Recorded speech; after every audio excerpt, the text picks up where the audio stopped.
Welcome everybody to AmCham's webinar on the Cambodian Investment Law 2021. Thank you for joining us today. I really appreciate it. I am Anthony Galliano, the president of the American Chamber of Commerce in Cambodia. And today we're going to talk about Cambodia's Investment Law 2021.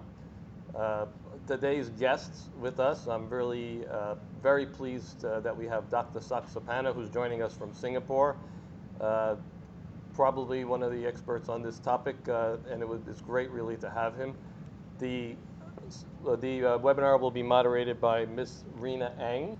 She is the new board member of the American Chamber of Commerce. Very glad that she's joined the board last month.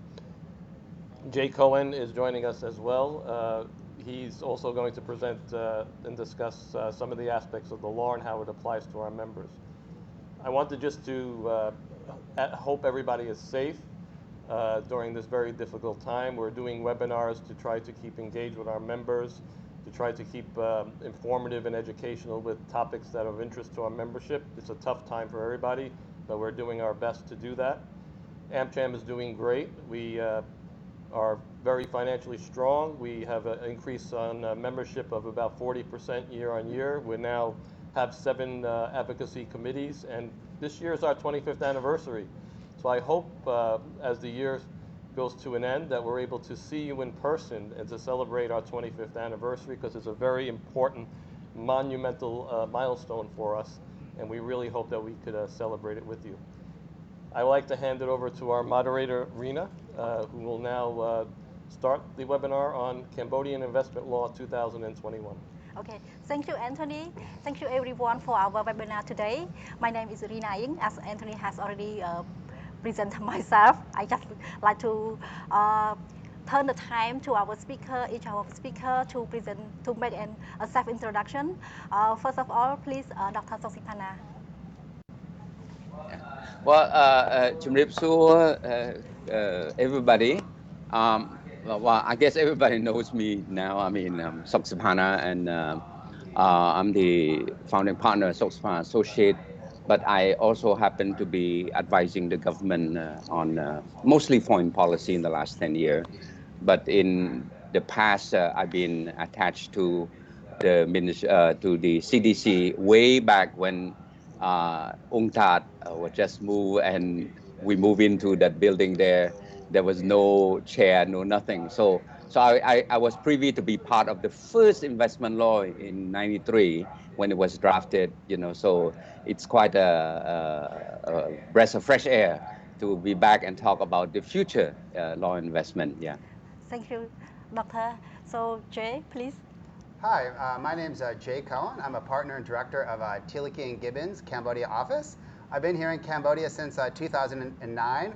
Working on a wide array of corporate commercial matters. I've done a lot of market entry work for clients. I've also done a lot of advising on a lot of other corporate and commercial practices, everything from banking and finance, energy, TMT, intellectual property.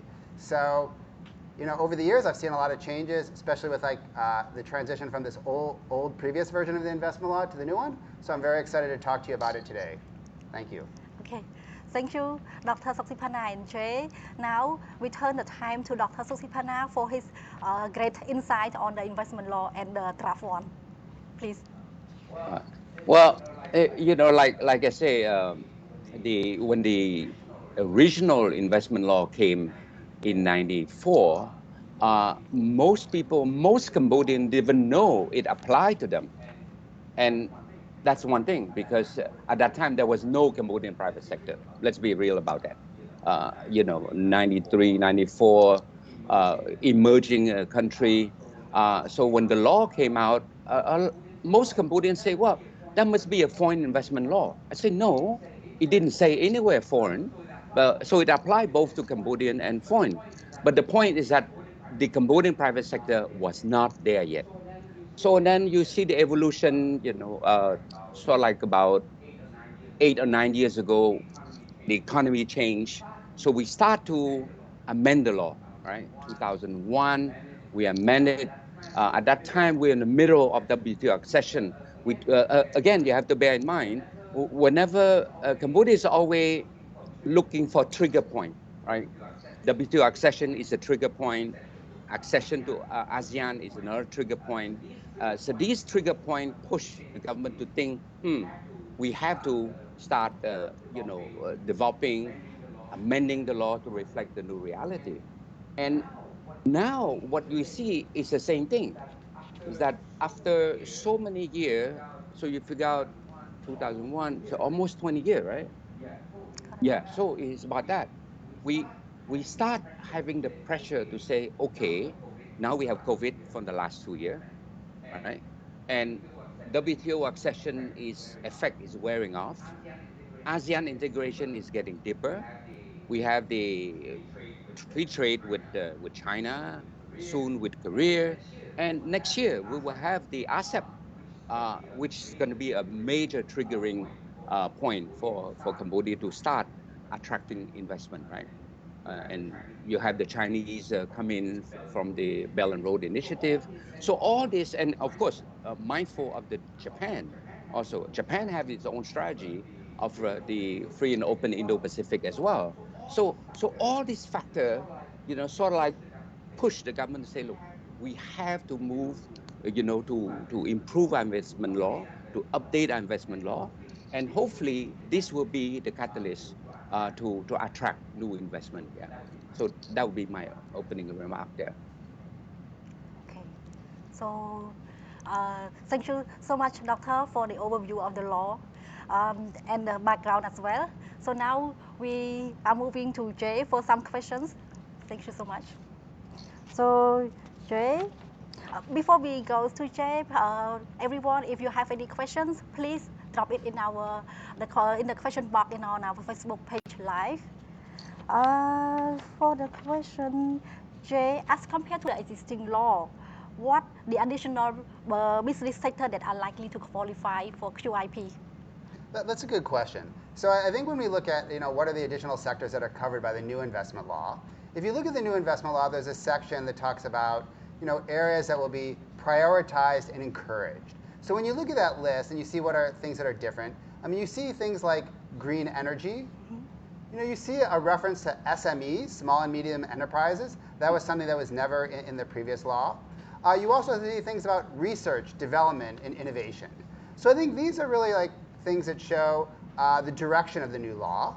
I think it shows that the government really looked at like where Cambodia's economy is moving and decided to include additional sectors. Now with that said, a really key component is something called the negative list. So the way the law of investment works generally is, any investment can qualify so long as it's not on the negative list.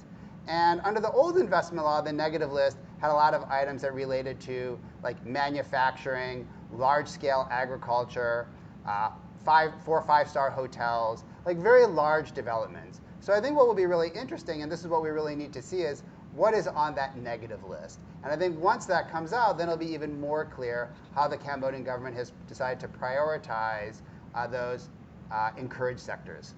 Thank you, Jay. Yes, the SME will have Cambodian investor to be able to benefit from the investment, as Doctor has mentioned as well.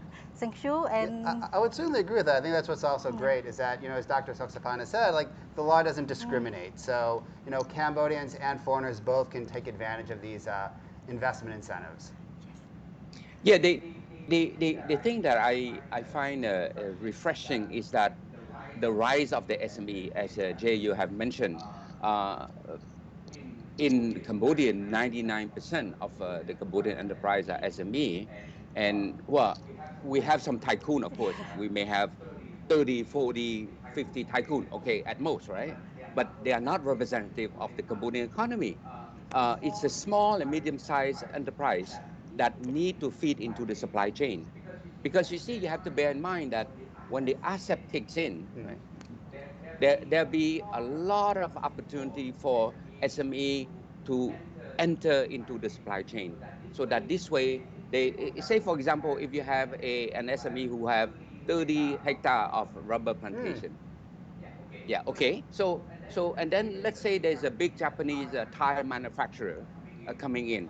So the local Cambodian company could be part of the supply chain to supply the raw material, or at least semi-raw material, to the Japanese company, and then they can export it to the five other country, Japan, Australia, whatever, part of the regional supply chain.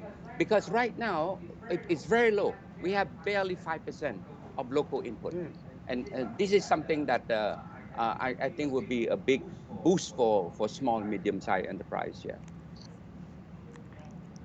So, another question, we move to the second question. What are ways that the incentives in the new investment law is an improvement to the existing incentive?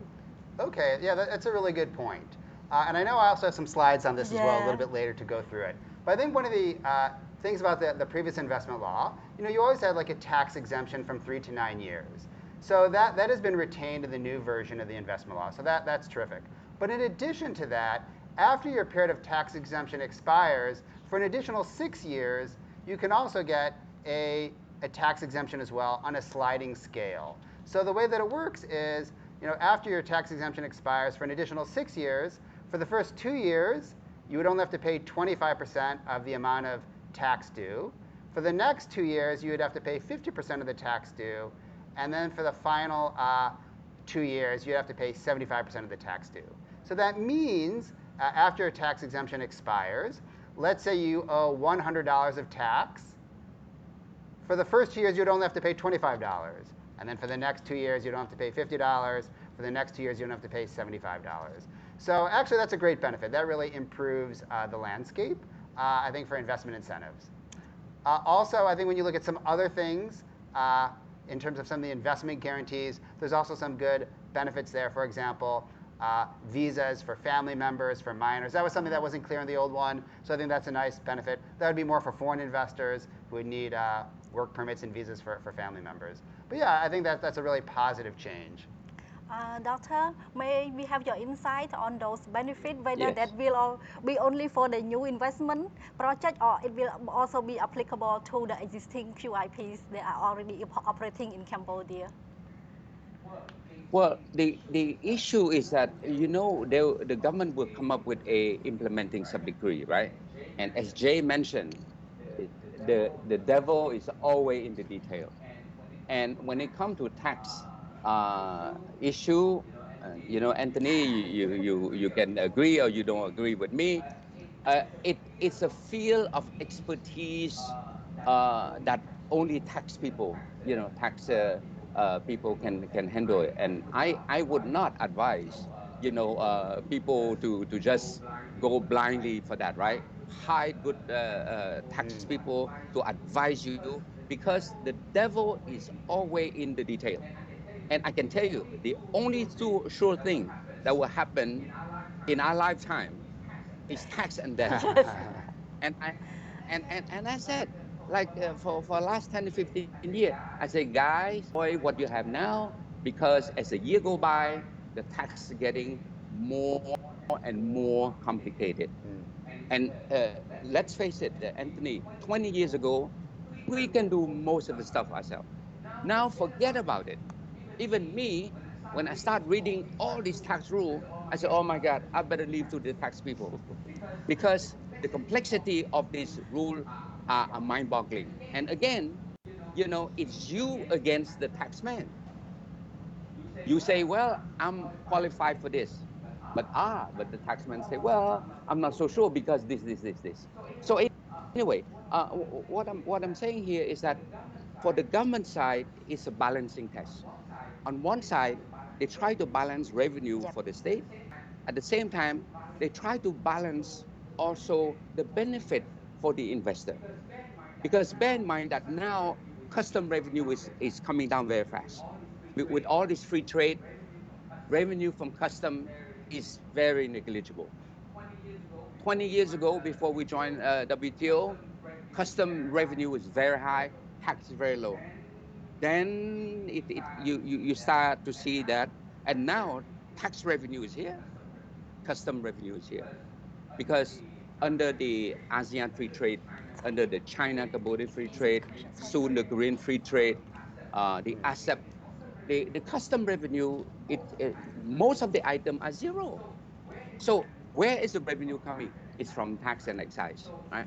So I really advise, a member here to well, maybe I promote Anthony a bit Yes.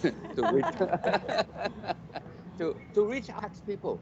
I mean, it could be the FDL, it could be KPMG, whatever, but you must have a tax specialist, and that it's a must, because if not, you be hit by, because bear in mind also, we start to have also the double taxation with Singapore, with Thailand, with China, with Japan, and these are all benefit if you can, have the right advice. You have the right advice, yeah. Just make thank you, Dr. Siphana, and I appreciate the perspective that tax is complex and difficult, so it makes us all able to make a living. But I would say one thing I'm encouraged about is the fact that the sliding scale of tax incentives is actually competitive regionally. As you know, in Singapore, this was a concept also of having a sliding scale of tax incentives over a 3-year period as well, if you set up a Singapore company.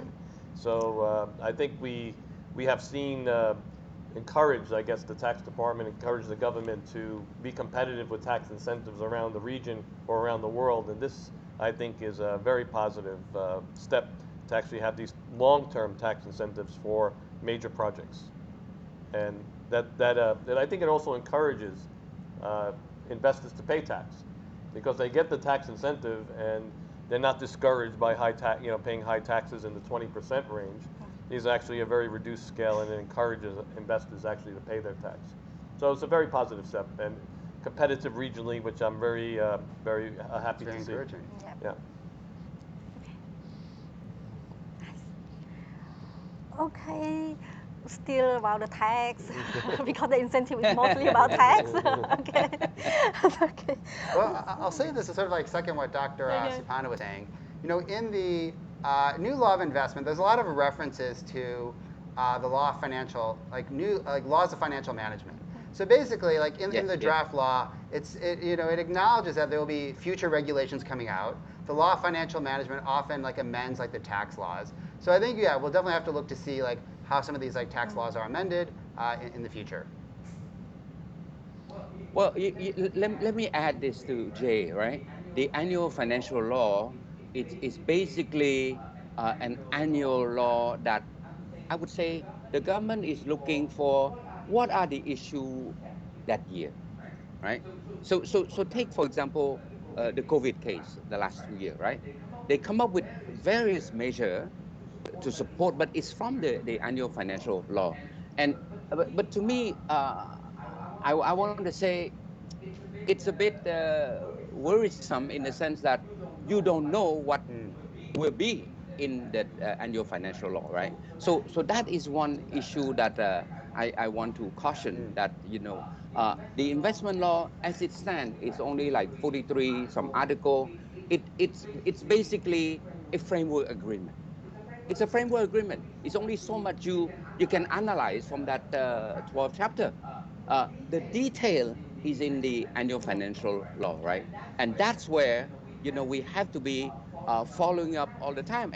And between you and me, we don't have time to go and read at the end of the year the annual financial law, and that's where Anthony's job is to monitor what's happening in the end of the year, what new regulation, what new prakas, what new incentive or non-incentive it's going to be taking place, Yes, so Doctor, may you provide us with some estimated time frame for the adoption of the law and the sub-decree implementing the law on investment, so that may also play a role in all the tax part as well, or clarification?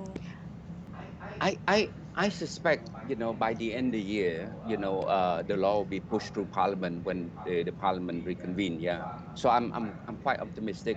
And right afterward, I hope that the sub-decree will come out and the annual financial law will have to be adopted by the end of the year. It's part of our budget law, So between the two, I suspect that early next year it should be operational. Yeah. Thank you.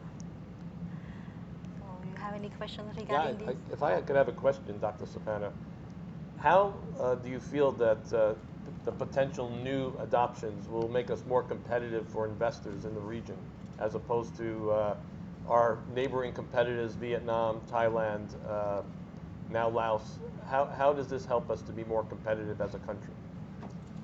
Well, okay. The big trigger point will be the ASEP.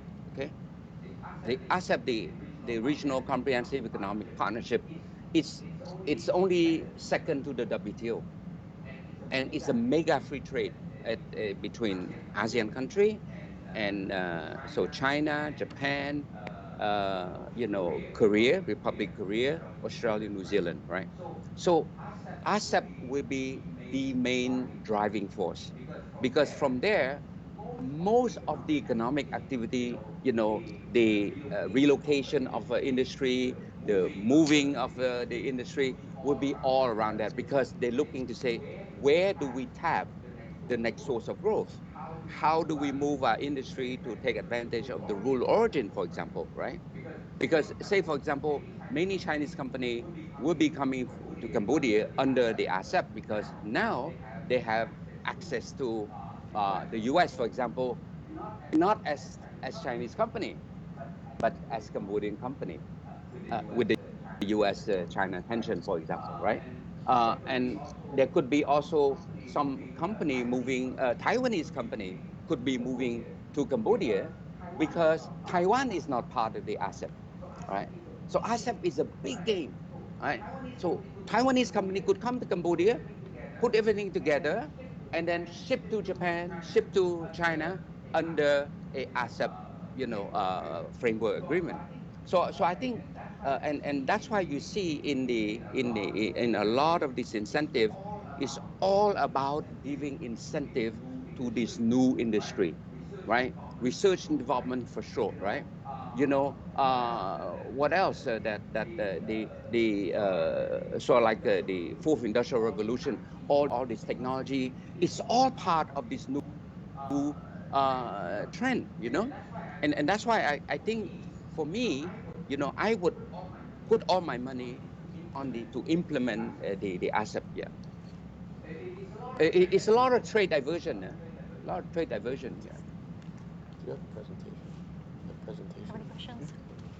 Okay, so thank you. We are moving to the next question, still about tax. So, yes, because the incentive are pretty much tax incentive and some investment incentive. So, this question I think will be for Jay.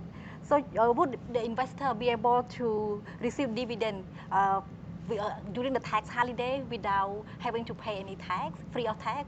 Yeah, that's a great question, Rina. And let me just say, under the old investment law, there was always a tax exemption, and under the current one, there's a tax exemption as well. But previously, before they amended the tax rules, you had this tax exemption, but it was never quite as good as it looked, because as soon as you tried to pay a dividend, then there was a special tax that applied. And that special tax was, at first, 20%, which was exactly the same as a corporate tax. And then, of course, you had withholding taxes if you were paying a dividend to a non-resident. So you got this tax exemption, but if you really tried to take money out of the company, you basically lost the benefit of that tax exemption. Starting in 2020, they amended the tax rules. So then when you paid a dividend, you no longer had to pay that 20% penalty on funds that were being used to pay the dividend. So actually, suddenly it really became a true tax exemption starting in 2020. But you still have to pay withholding tax on dividends to non-residents. So to answer your question directly, if you have a QIP and you pay a dividend to a non-resident, you still have to pay the 14% withholding tax, but you no longer have to pay that 20% penalty, basically. So in that sense, yes, there is a real benefit. You really do get a tax exemption. There's a 14% withholding tax if you're paying to a non-resident. However, if you're a Cambodian resident, then you wouldn't have to pay that withholding tax. So then that would be even more tax efficient. Fantastic. Is it? There's also the double taxation that will kick in also, that will bring down to 10%, no? That's a good point. So if there's any double taxation agreements between Cambodia and other countries, that could reduce the withholding tax on those dividend payments. So that's a very good point. Yeah. So the dividend, the free tax on the dividend during tax holiday, is it addressed in the draft law or how it's played, Jay? No, so it's not addressed in the law. So the way, the law of investment, it sets out all of the tax exemptions, but then, you really need to look at like the tax laws, and then there's like the law on financial management, which tweaks the tax laws. So in that sense, when you just read, and I think for many investors, if you only read the law of investment and you stop there, you don't fully appreciate how the law of investment interacts with the tax laws. And that was exactly Dr. Siphana's point. You really have to dig into the tax laws as well. A lot of details are there as well. So where the law of investment is a great framework, and I think it really shows, it does provide some really valuable incentives. You do have to look beyond it. You do have to look at the tax laws and see how that interacts with the law.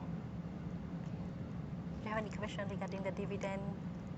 I think the point being that Dr. Siphana mentioned on the double taxation treaties, which the General Department of Taxation is accelerating over the years. So that will be a benefit, again, a reduction in the withholding tax on dividends on most ASEAN countries, I would believe at this point.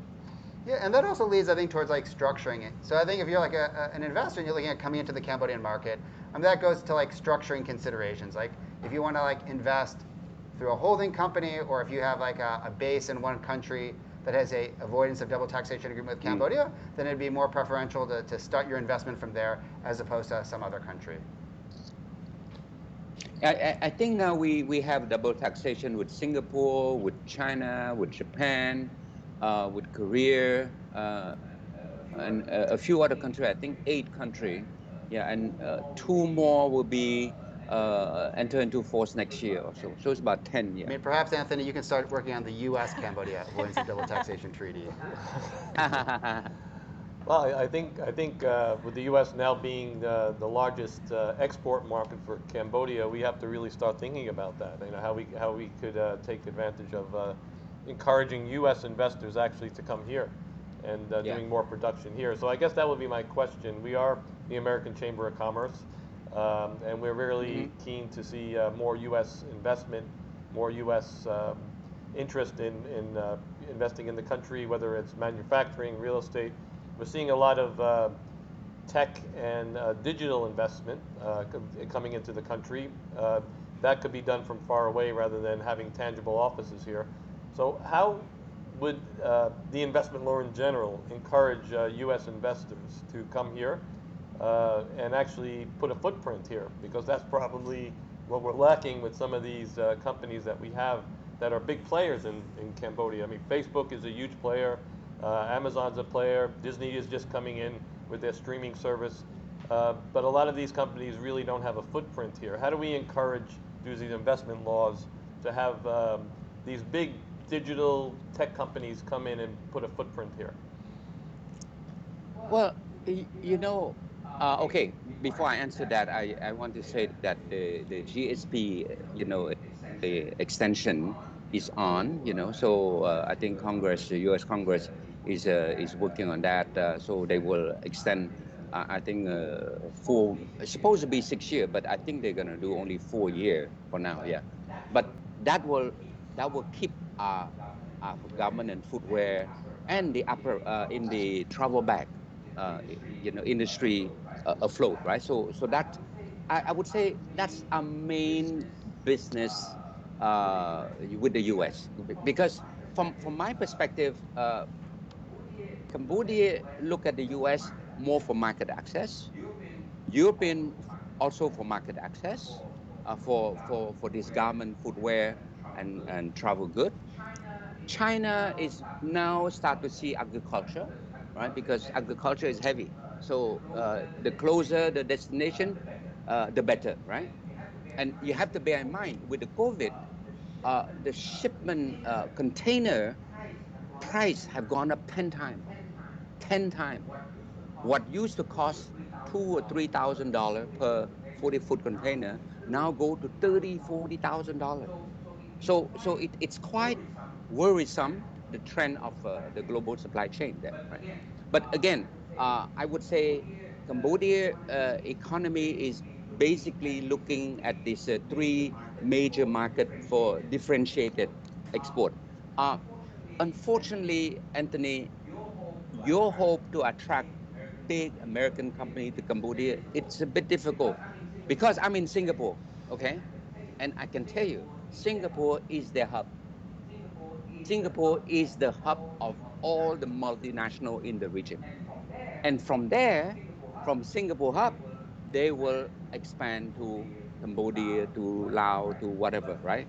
But it's like a shipment.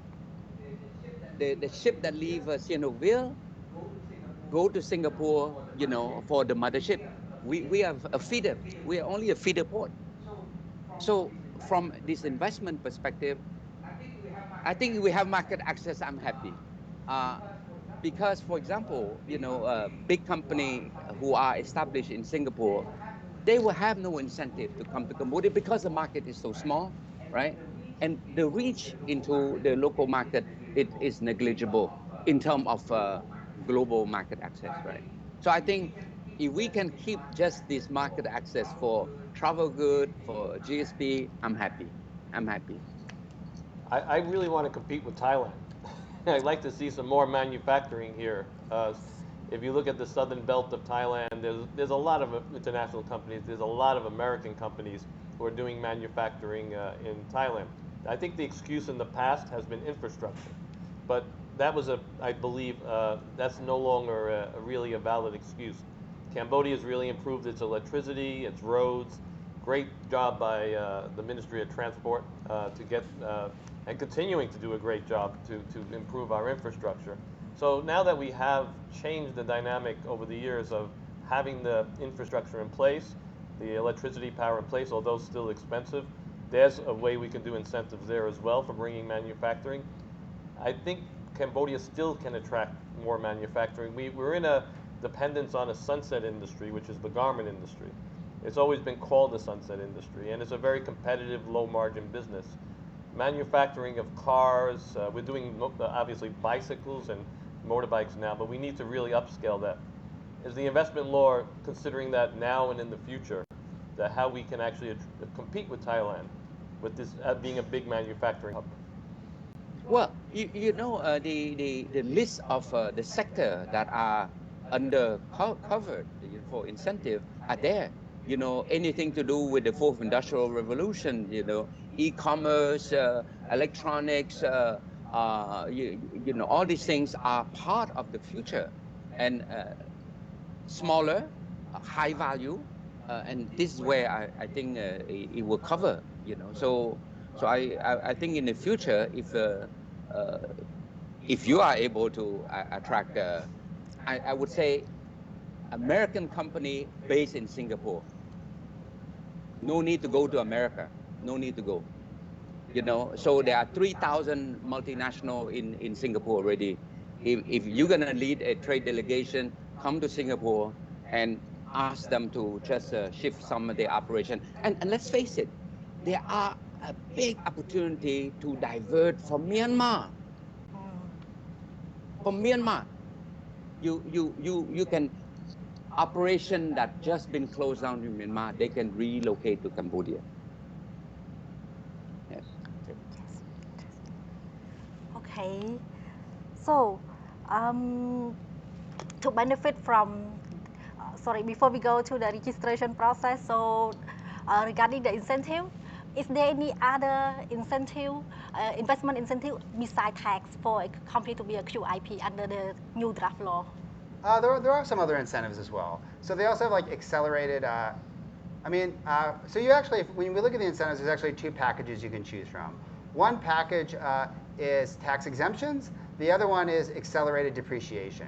So you actually have a choice between the two, tax exemptions or accelerated depreciation. You also get some other benefits for the prepayment of profit tax, for the minimum tax. You get an exemption during the period of time that you have the profit tax exemption or the accelerated depreciation exemption. So you get that as well. You also get write-offs for certain kinds of expenses. So if you have expenses for training Cambodian workers, in addition to the cost, you either get 150 or 200% write-off. So actually it really encourages you to spend money in ways that benefit the Cambodian economy, that benefit the Cambodian workforce. You also can get these advanced write-offs for that as well. So I think that's actually something really positive as well. Yes. What Jay mentioned just now, it's the other part, policy aspect that this investment law is focusing. Is the government starting to say, wait a minute, we got to care for our worker, better, more dignified living, and that's why we give this allowance, 150% allowance for cost for nursery, for a better catering facility, for better transport.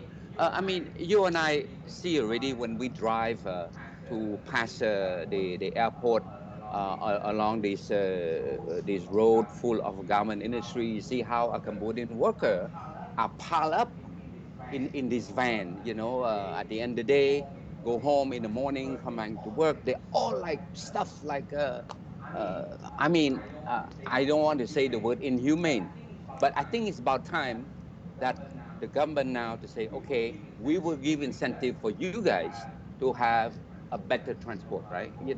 For that, better eating facility, for example.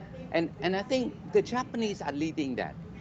To be fair to the Japanese don't pay more than the Chinese, but they provide better, more dignified working environment.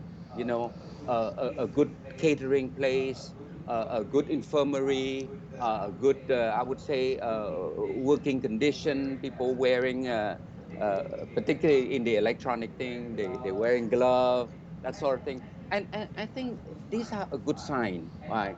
And upskilling the worker is definitely part of that aspect also, because you probably heard me say 20 years ago, I say, we don't want to be working in the garment industry forever. We don't want to be. But right now we have to, because you have it's a gradual process to graduation. But at some point, we have to move up the value chain. We have to move up the quality chain. And that's what this law is all about, is to enable more value addition into that, right? Yeah. Doctor, thank you. And Doctor, regarding the draft law, in what way it may have to improve the research and capacity building for the local staff in the investment company? Yeah, so basically, if they spend, because let's face it, up to now, very few companies invest in R&D. Very few, because they are just a satellite of operation of another company. We just produce, right? But this new incentive will push company to say, okay, if we say, for example, in the fintech, say, for example, in the startup, right? There's a lot of component on research, right? So if they spend money on research and development, they could write off most 150% of their costs. But it's a good start. I don't think that immediately company will rush in to start the R&D here, but over time you will start seeing the effect of this policy aspect of it. And I take, for example, in say in the agriculture, that's where you will see immediate tangible benefit. For example, research and development on how to preserve better mango, banana to export to other countries, because these are perishable goods. So it required incentive for them to research what are good sort of like gene for banana, for example. I don't know, I'm just saying, right? But all these things have an impact on the motivation of CEO who are running company in Cambodia. Yeah. And agriculture is for sure an area that would benefit tremendously from this R&D. for that. Yeah. Okay, so Jay, is there any investment guarantee under the draft law comparing, and what are them comparing to the investment guarantee under the existing investment law? Okay, so the new investment law, like the older investment law, has like a number of like investment guarantees, and you have and they're generally very broad. I mean, one, they have things like non-discrimination for foreign investors, and actually I think that's actually one of the great things about Cambodia is that it doesn't discriminate against foreign investors. One little asterisk, obviously foreigners can't own land, but that aside, foreign investors and Cambodian investors are treated the same under the law. And that's actually something I tell a lot of foreign investors, like Cambodia is really the easy place to do business, especially when you look at the neighbors like Vietnam, Thailand, Myanmar. Aside from that, you have other things, other sorts of general guarantees. The government won't fix pricing, guarantees against expropriation. If there has to be like fair compensation. So you get some like very general, like high-level benefits, and these are very much the same as the existing law of investment. The one thing I want to highlight though is there are some, I think, benefits on work permits and visas for foreign employees. And this is something the previous version of the investment law did grant work permits for people working for QIPs, and it allowed QIPs to hire foreigners. This goes just a little bit further. Like it clarifies that for foreign employees, for their spouses and their children, they can also get like long-term residence visas. And I just think that's a benefit. Although it's always relatively easy for spouses and children to get those longer visas, I think the framework was a little bit like ambiguous, but now it's more clear. So I think it just makes it a little bit easier to bring expats into Cambodia, to bring their families and children. There's a little bit more guarantee that there's going to be a long-term visa for them as well. I guess I'll ask a simple question. If I'm listening in now and I'm overseas and I want to invest in Cambodia, I think the QIP process for some may be a little bit more complicated than we're actually making it. So what is the criteria if somebody listening in now and I have a pool of investment that I want to come here and do an investment, what do I have to do to take advantage of these investment incentives, and what's the process to do it? So they've changed the process a little bit. So again, if you want to seek for investment incentives, you have to apply either through the Council for Development of Cambodia, or you also have provincial municipal investment subcommittees. So, and that depends upon the size of your investment. So you'll have to look to see for some of the new regulations to just clarify, are you applying at the CDC or at these provincial municipal investment subcommittees? But either way, there's basically, you have to submit an application and supporting documents. In terms of the process, once the application is released, you have to do supporting documents that talk about the size of your investment, the number of employees you want to hire, land use, business plans, environmental management, things like that.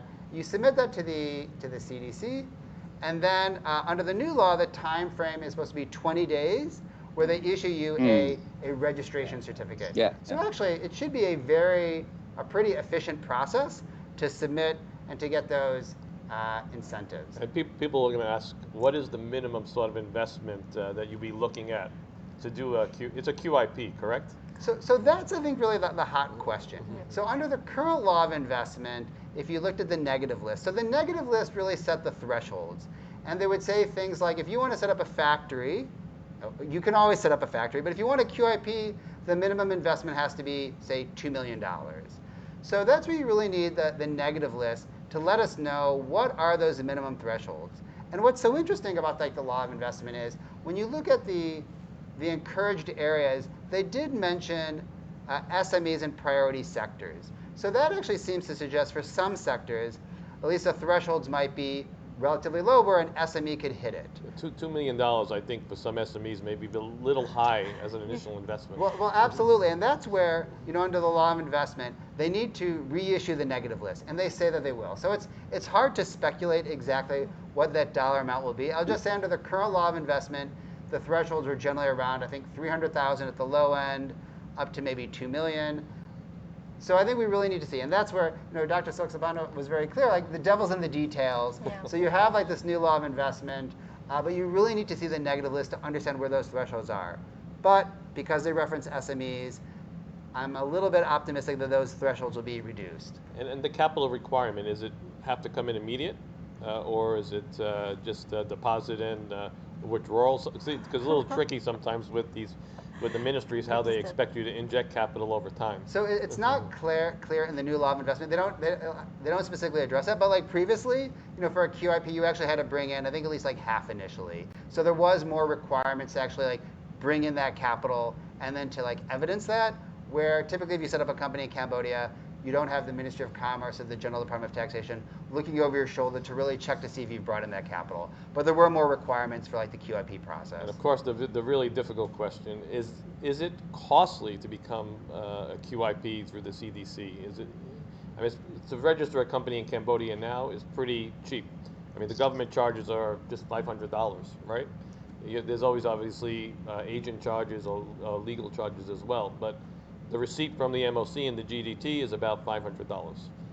How much are we looking at if you really want these tax incentives and investment incentives? How much are we looking at if it goes through the CDC? That's a really good question. I would have to look to see like what their schedule of charges are in terms of what are like the official filing fees. But again, I would really sort of encourage everybody. I think if you submit anything to the government authorities, I would encourage people to pay like the official fees and to sort of like push through that process, and then that's what I think you'll pay. So I think we'll have to like look at the fee schedules to see like what are ultimately the charges and the costs involved. But I think 20 days is very encouraging.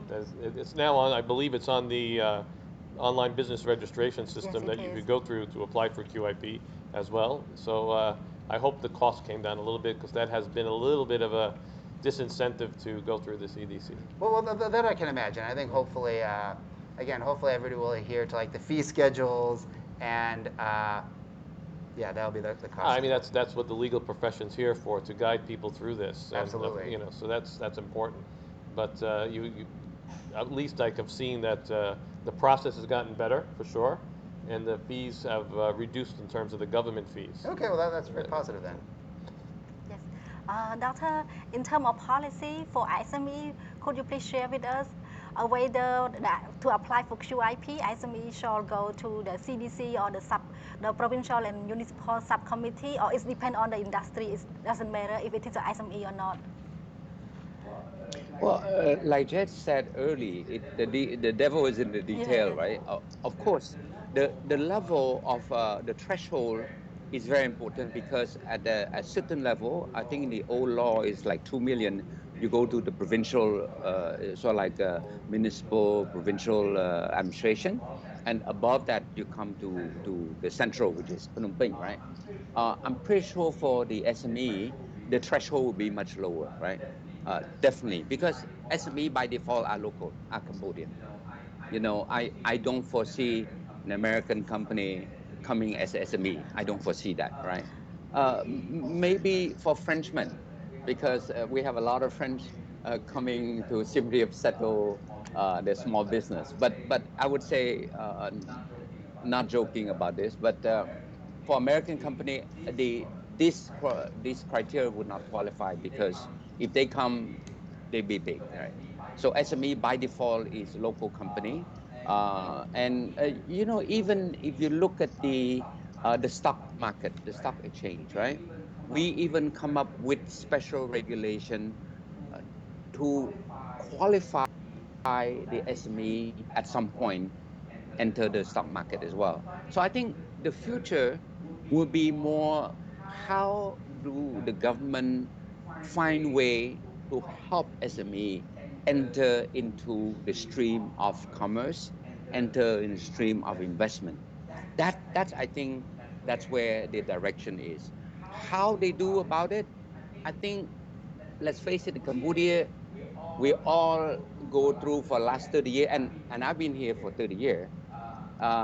Many times it's a lot of trial and error, because a lot we don't know. A lot of things we don't know. But the good thing is that the government is very open-minded. They listen to private sector. Many times we have clients to say, well, we have this, right? So what do you advise? I say, look, man, this is Cambodia. This is not London. Don't send me a list of stuff that apply to your company in London, because Cambodia, we're still quite young. Only the tax regulation is getting worse. It's getting more. But aside from that, you will find for many different fields, we're very simplistic, very simplistic. So I don't foresee sophisticated aspect of that, right? But again, SME is the future of Cambodia, and how the government learn along the way to help. And I take, for example, in SME you have the Khmer Enterprise now. Khmer Enterprise is supported by the Ministry of Finance. So Ministry of Finance is injecting capital to stimulate some of this enterprise, right? But again, it's a trial and error. The fintech is the same thing. The startup, the same thing. You have the Decho, startup center, right? They are helping company to start the business. But again, it takes time because it's a trial and error. It's trial and error. Yeah. Okay, so I think we have some questions. Uh, Thank you to our speakers. It looks like we have some questions, so we shall start our Q&A session. While we're waiting, just a quick Yeah. one. Looking into the future, Cambodian investment law 2022, 23, 24, 25. You've done such great work with being, for the government with ASEAN. So what countries do you see we can possibly emulate with some incentives that we don't have today? That would be good to look at future law, embracing them. I think boldly we should look at Singapore because let's face it, right? I'm here for a year now. Of course, on medical thing, but I observe what went right in Singapore. Why they're able to attract 3,000 or 4,000 multinational to come here? Why? So it's a lot of small thing, but everything work here. Everything work. So the international school we have in Cambodia, okay, we have good international school in Cambodia, okay. Medical facility we have now. We start to have some good medical facility in Cambodia. Shopping we start to have now. IT we start to roll out 4G, eventually 5G, and so I think Cambodia is slowly, catching up the wave, slowly, because we're putting the infrastructure in place to entice company to relocate, right? Because at the end of the day, who decide what country to go? It's not the big CEO in Washington, D.C. It's the mid-level guy to say, look, if I go to a country, would my kid have a good school to go? Would my wife have a shopping to hang around, right? So these are the consideration. And Cambodia start to have all these things in place now. So I think if we can, to me, my strategy way back when I was in commerce was that if we can get 20% of the company who are established in Singapore to just come to Cambodia, 20% is good enough. Because the top end, we can never get it because they're so sophisticated. But the lower end, right? If we can get 20%, I think we're doing well. We're doing well. Okay, so the first question is, for the QIP that is already operating in Cambodia, if it decides to expand the business, whether the expansion project may qualify for the incentive under the new draft law. Jay, I think for you. So the answer to that question is yes. I mean, the new draft law does talk about like expansion of QIPs, and the investment law does clarify that existing QIPs will fall under the new law. Now, I think the question is like, how is that actually going to work? So, again, the new law of investment sets out like a general framework. It does reference expansion of existing QIPs. So that's why I say to your question, yes, it's covered. But as to any sort of details, like what does a new project have to cover? What is the size of the new project? What's the scope of the new project? What's the application process? That's a little bit uncertain. But I'll just say, in principle, I will say yes, it should be covered under the new law of investment. The next question is regarding the policy. Can the government put in place a tax benefit for companies that invest in local, building capacity for locals rather than bringing foreign workers in? Okay. For what? Can the Foreign. Cambodia government put in place a tax benefit for companies that use local force, use the fund to build capacity for local rather than using foreign workers? Whether the government will put in place any tax benefit for those companies, those QIP companies that focus on using local force? I don't know what the government intend, but the labor ministry have a certain quota that allow foreign company to bring foreign worker only if there's no Cambodian capable force, right? So that's the existing one. Under this investment law, we have provision for sort of like tax offset for upskilling worker. So that could be under that angle. That could be under the angle that if they provide capacity building, the training for upscaling the worker to eventually take the job of the foreign, say in the factory, there's foreman, there's a supervisor, that sort of thing. They could write off 150% offset for that. Yeah, I think that could be under that angle. Yeah. Yeah. Another question is regarding the investment impact assessment for QIP. How the investment impact assessment handle? That's a really good question. So, for environmental impact assessments, it wasn't directly addressed in the new law of investment. There was a reference. So when you submit your application to register a qualified investment project, you do have to discuss or address like environmental issues. So that was mentioned. But exactly what that means is not clear. So I think we'll need to see some delegated legislation. I mean, generally for environmental impact assessments, though, I would make this comment. I mean, there is a law that does require environmental impact assessments for certain kinds of projects. There's a schedule. So, if you have a QIP and your QIP falls on that list of projects that requires an environmental impact assessment, then certainly you'll need to do an environmental impact assessment. Also, one thing I'll say, and this maybe goes a little bit to that point, in the law of investment, or under the current law of investment, the CDC is supposed to help you get all licenses and permits you require to carry out your business. Under the current draft of the new draft of the law of investment, it's a little bit unclear whether the CDC will actually help you get all licenses and permits to carry out your business. So that might be something that you'll need to get. And if you are doing something that touches on the environment where you require an environmental impact assessment, it might be possible that you have to go get your own approvals for that. I don't know, Dr. Siphana, do you have a view on that? By default, okay, EIA will easily take you 1 year or 2 years by default, because and that's why not all projects would require an EIA. But if you look at the law on environment, there are sub-decree on the environmental impact assessment. It's for agriculture, for mineral, that sort of thing. But to get an EIA done, it takes 1 or 2 years. It's this thick.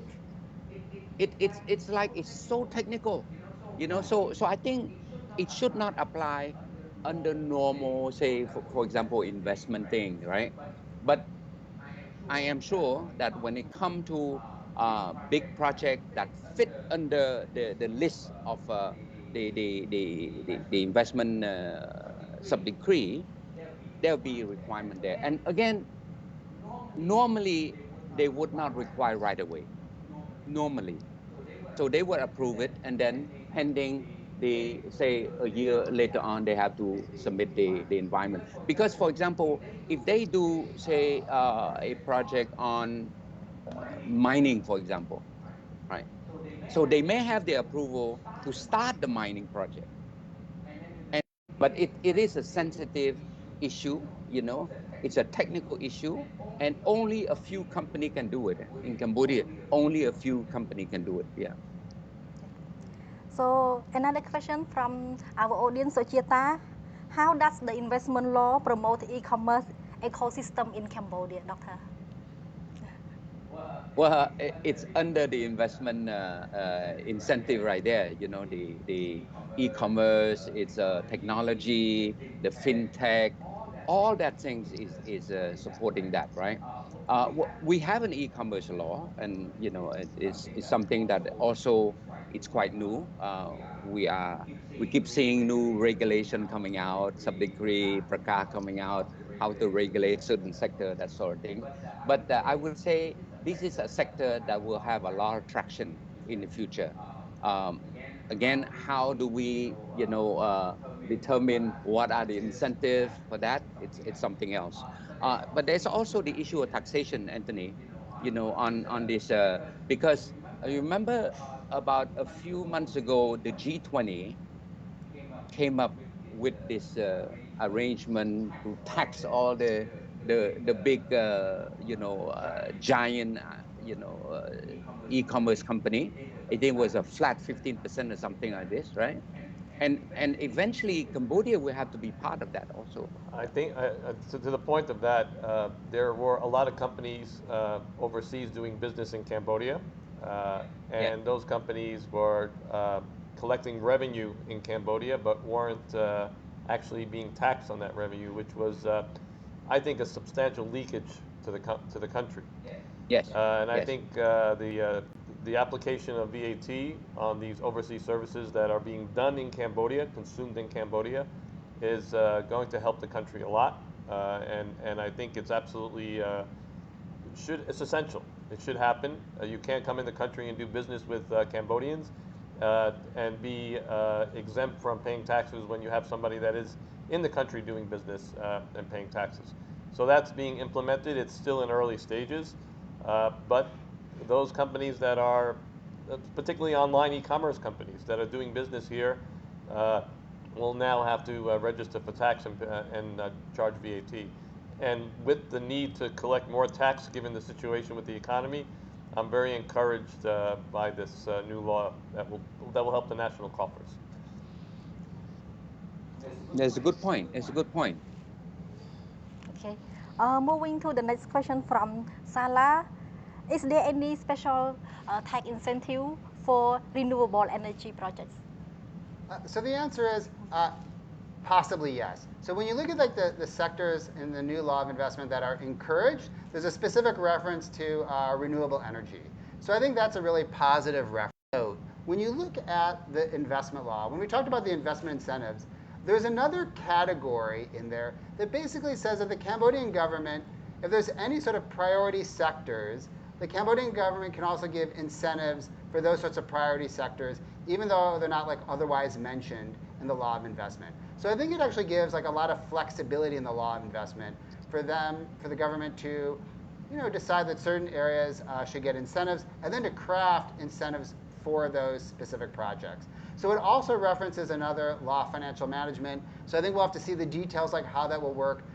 But to answer the question directly, yes, there are. It's referenced in the new law of investment. So I think we just need to see like the details of exactly what kind of projects. Is it going to be, you know, large-scale solar farms, hydro projects, or could there be more like retail? So I know there's like a really like strong interest for industrial users to put solar panels on like the roofs of their factories.